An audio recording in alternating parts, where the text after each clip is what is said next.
Welcome back to Falcon Physician Review's online review for USMLE Step 1. This is Microbiology Module 2, Bacterial Physiology and Genetics.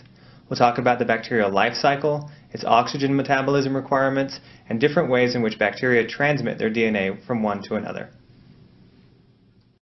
Welcome to Module 2 of the Microbiology online review for Falcon Physician Reviews. We'll be talking about bacterial physiology and genetics.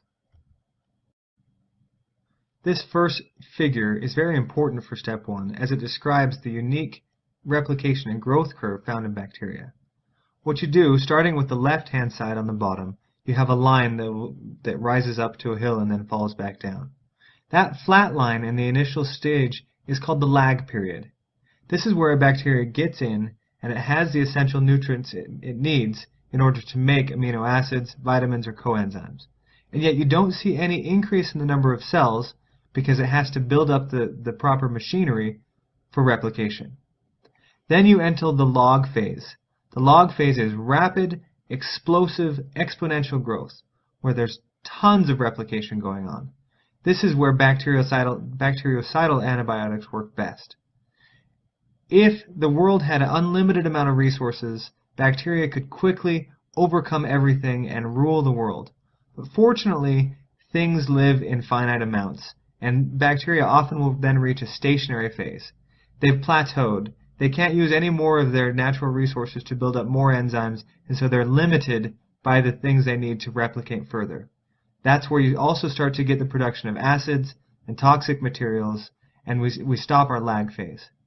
Finally, as we've completely depleted all the resources available, the bacteria start to die, and they enter the slow death phase with time, where there's less and less numbers of bacteria available that are viable. This is different than the way eukaryotic cells divide, and it's an important fact that's tested on USMLE Step 1. Frequently you'll find questions on Step 1 that test the different media for each bacteria. So this is high yield. I'll briefly go through each organism and the media it's frequently grown on. For Corynebacteria, you'll often grow it on Loeffler's coagulated serum medium. You can also grow it on tellurite agar, and it'll form dark gray or black colonies. Enteric bacteria frequently grow on EMB, or eosine methylene blue media, and they'll make different products which will distinguish the colors of the colonies on each plate. MacConkey agar is also frequently used for enteric bacteria, and lactose fermenters, it'll help distinguish between lactose fermenters and non-lactose fermenters. The intestinal pathogens are often grown on hectoin enteric agar or xylose lysine deoxychocolate agar.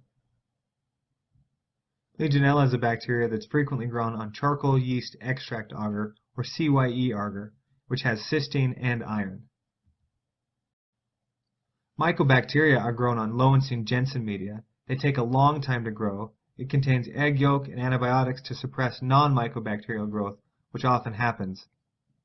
Neisseria, if you get it from a sterile site, or also Haemophilus, can be grown on chocolate agar. But if you get Neisseria with the normal flora, you need to get it with Thayer-Martin selective media, which will let the Neisseria grow and not the other bacteria.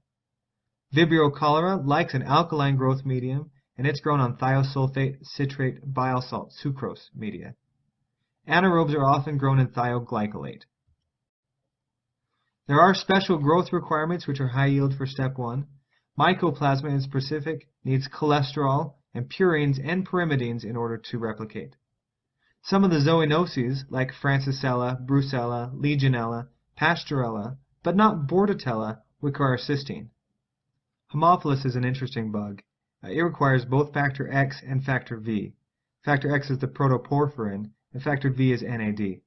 Influenza and Aegyptus require both factor X and factor V. Factor X is supplied by blood in blood agar plates. Bacteria can also be divided based on their oxygen utilization requirements. In the first group you have obligate aerobes. These bacteria require oxygen. They have no fermentation pathways, and they generally produce superoxide dismutase. Examples of obligate aerobes include Mycobacteria, Pseudomonas, Bacillus, Nocardia, and Corynebacteria. Some bacteria are microaerophilic, where they can grow in oxygen, but they require just a low amount and not full oxygen tension, about 5%. Examples of this include Campylobacter and Helicobacter. Facultative anaerobes will grow in air and they'll respire aerobically until the oxygen is depleted. Then they ferment or respire anaerobically. Most bacteria fit into this category, especially the Enterobacteriaceae group. Aerotolerant anaerobes are anaerobic bacteria which tolerate the presence of oxygen at least for a short period of time, like actinomyces. And finally, you have the obligate anaerobes. These bacteria are killed by oxygen. They have no superoxide dismutase. They lack catalase. They frequently are fermenters, and they cannot use oxygen as a terminal electron acceptor. Examples of this group are Bacteroides, Clostridium, Prevotella, and Propionibacterium. There are a number of medically important anaerobic bacteria, and they're frequently tested, so we'll go over them briefly. Spore-forming rods, which are gram-positive, include the genus Clostridium, which is Clostridium botulinum, Clostridium difficile, Clostridium perfringens, and Clostridium tetani. Non-spore-forming rods of gram-positive type are Actinomyces, Bifidobacterium, Eubacterium, Lactobacillus, and Propionibacterium acnes. The gram-negative non-spore-forming rods include Bacteroides fragilis, Fusobacterium, and Prevotella. Non-spore-forming cocci of gram-positive type include Peptostreptococcus, and gram-negative you have Velionella. Now let's do a question which helps us understand the log and lag growth phase of bacteria. If a culture is inoculated to a density of 3 times 10 to the second cells per milliliter at time 0, it has both a generation and a lag time of 10 minutes. How many cells per milliliter will there be in 40 minutes? What you have to know for this question is how long it takes for a generation to reproduce. And so you also have to know the lag time. Since we have a lag time of 10 minutes, the first 10 of those 40 minutes counts as nothing. So then you have 3 10-minute spans, in which case you double your population. And so your initial group of 3 times 10 to the second doubles at the first generation to 6 times 10 to the second, and then 1.2 times 10 to the third, and then 2.4 times 10 to the third, which is answer B. So what you need to know is that there's a lag time in there where no replication is taking place, and that takes 10 full minutes of the 40. The next question. A new laboratory technician forgets the iodine fixation step in a gram stain of Streptococcus. The organism on the slide will A. Wash off, B. Appear pink, C. Appear blue, D. Appear colorless, or E. Lyse. This takes us back to the gram stain we talked about in Module 1. If we don't have the iodine fixation step, then we don't precipitate the crystal violet inside the bacteria. Therefore, everything's going to wash out. Now, the bacteria are not going to wash off the slide, but they will be there and they will appear pink, like gram-negative bacteria. They won't appear blue or colorless because you still have the saffron to color, and they won't lyse. Let's talk about bacterial genetics. There are 3 types to remember. First, you have transduction, conjugation, and transformation. These concepts are frequently tested on step 1, and you'll have to remember them. Transduction, you'll need to remember, is carrying DNA from one cell to another via a bacteriophage. This figure illustrates transduction and its 2 possible outcomes.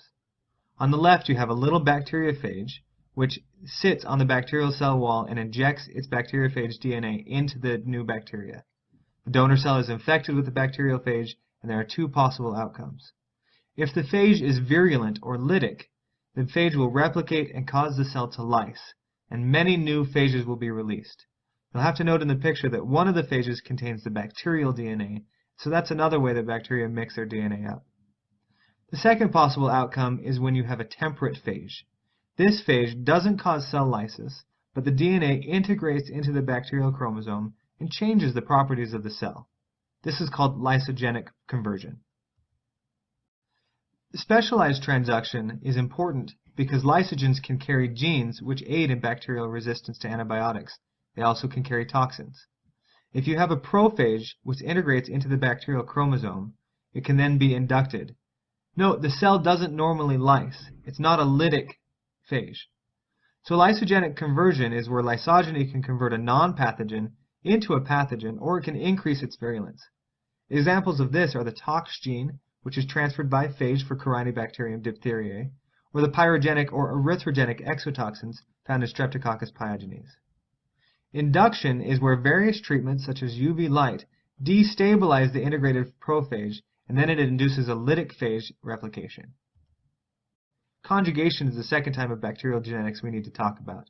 This image shows the F. pilus, which we're going to talk about, as it changes from one bacteria to another. The figure on this slide shows that there are two bacteria. In the far left, the top bacteria has the F. pilus gene, and the bottom bacteria does not. It's F-. The gene is indicated by the circle around the F+. Through conjugation, the F+ bacteria makes a cytoplasmic bridge to the F- bacteria, and the DNA is replicated and transferred through the F. pilus. After the cytoplasmic bridge goes away, both bacteria are F+, they both have the plasmid for the F. pilus. You can see here how it's easily that bacteria can transfer some DNA from one to another, and so you can efficiently change antibiotic